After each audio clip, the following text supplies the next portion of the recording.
ஒரு கார்த்திகை மாத கருக்கிருட்டு. செங்கல்பட்டிலிருந்து படப்பிடிப்பை முடித்துக்கொண்டு எம்ஜிஆர் அவர்கள் நடுநிசி 12 மணி வாக்கில் காரில் வந்து கொண்டிருக்கிறார். கண் விழித்தவாறே தனது காரில் எம்ஜிஆர் அவர்கள் வந்து கொண்டிருந்த பொழுது வழியில் போலீஸ் உடையில் நின்ற ஒருவரை பார்க்கிறார். எம்ஜிஆர் அவர்களின் கார் அவரை கடந்து செல்கின்ற போது எம்ஜிஆர் அவர்களின் நெஞ்சில் பொறி தட்டுகிறது. ஆள் நடமாட்டமே இல்லாத இந்த அர்த்த ராத்திரியில் அந்த போலீஸ்காரர் பஸ்ஸுக்காக காத்து நிற்கிறார் என்பதை எம்ஜிஆர் அவர்கள் புரிந்து கொள்கிறார். உடனே தனது டிரைவரிடம் காரை நிறுத்த சொல்கிறார் எம்ஜிஆர். கார் பின்னோக்கி வருகிறது.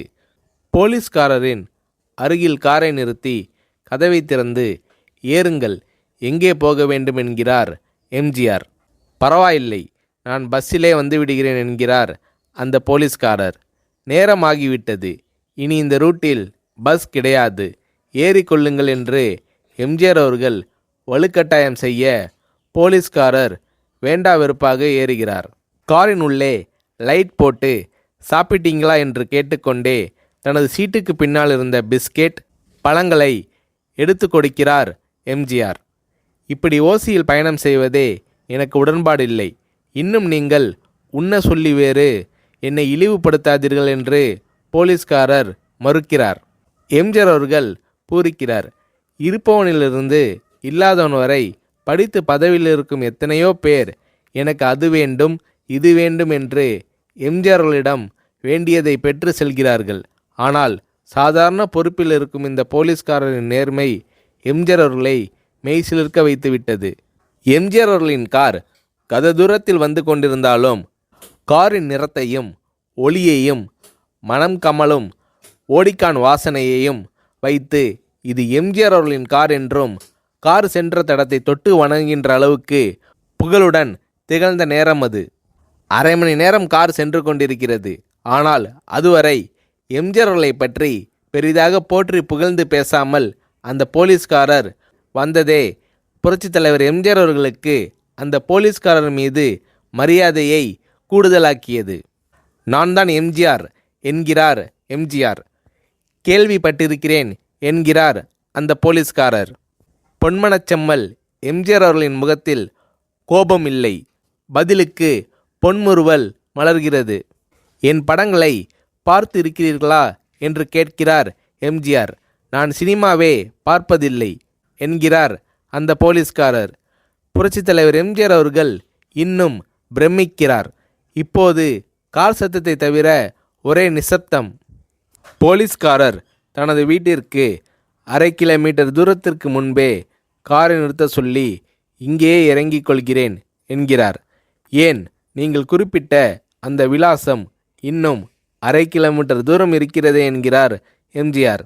சாதாரண போலீஸ் உத்தியோகத்தில் இருக்கும் நான் காரில் வந்து இறங்கினால் என் வீட்டிற்கு அருகில் உள்ளவர்கள் என்னை தவறாக நினைத்து கொள்வார்கள். இதுவரை இப்படி நான் யார் காரிலும் ஓசியில் வந்து பழக்கமில்லை. நீங்கள் எவ்வளவு தூரம் செய்த உதவிக்கு நன்றி என்கிறார் அந்த போலீஸ்காரர். புரட்சித் தலைவர் எம்ஜிஆர் அவர்கள் அதற்கு மேல் எதுவும் பேசவில்லை. அவர் எந்த போலீஸ் ஸ்டேஷனில் பணிபுரிகிறார் என்பதை மட்டும் கேட்டு தெரிந்து கொண்டு கிளம்புகிறார். அடுத்த நாள் செங்கல்பட்டு போலீஸ் ஸ்டேஷனுக்கு ஃபோன் செய்து நான் எம்ஜிஆர் பேசுகிறேன் என்கிறார் எம்ஜிஆர். ஃபோனை எடுத்த டிஎஸ்பி உதறலோடும் உற்சாகத்தோடும் தலைவரே வணக்கம் என்கிறார்.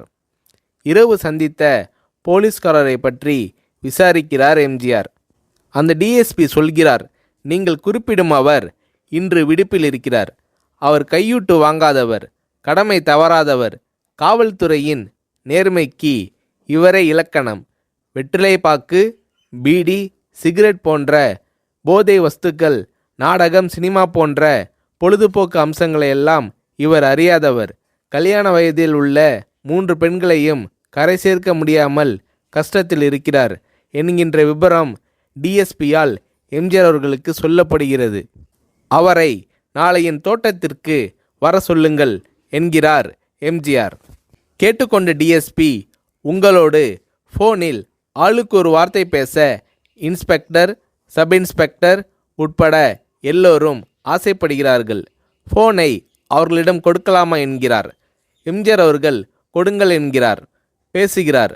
அந்த போலீஸ் ஸ்டேஷனே புண்ணியம் பெற்றதாக மகிழ்ச்சி அடைகிறார்கள் அந்த போலீஸ்காரர்கள். மறுநாள் அந்த போலீஸ்காரர் ராமவரம் தோட்டத்திற்கு அழைத்து வரப்படுகிறார்.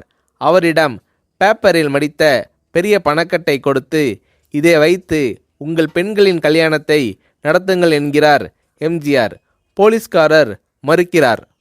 நான் ஏதாவது உங்களிடம் காரியமாற்ற சொல்லி அதற்காக கொடுத்தால் அது தவறு. என்னால் ஆக வேண்டியது உங்களுக்கும், உங்களால் ஆக வேண்டியது எனக்கும் எதுவும் இல்லை. நான் உங்கள் கூட பிறந்த ஒரு சகோதரனாக நினைத்து கொடுக்கிறேன், பெற்றுக்கொள்ளுங்கள் என்று சொன்ன பிறகு கேட்டும் கூட கிள்ளி கொடுக்காத கனவான்கள் வாழும் இந்த உலகில் ரோட்டில் நின்றவனை அழைத்து சென்று அள்ளி கொடுத்த எம்ஜிஆர் அவர்களின் கருணையில் நெகிழ்ந்து போய் பெற்றுக்கொள்கிறார் அந்த போலீஸ்காரர். பிறகு ஒரு தேதியில் புரட்சித் தலைவர் எம்ஜிஆர் அவர்களே சென்று அந்த போலீஸ்காரரின் 3 பெண்களின் திருமணத்தையும் நடத்தி வைத்து வாழ்த்தி இருக்கிறார்.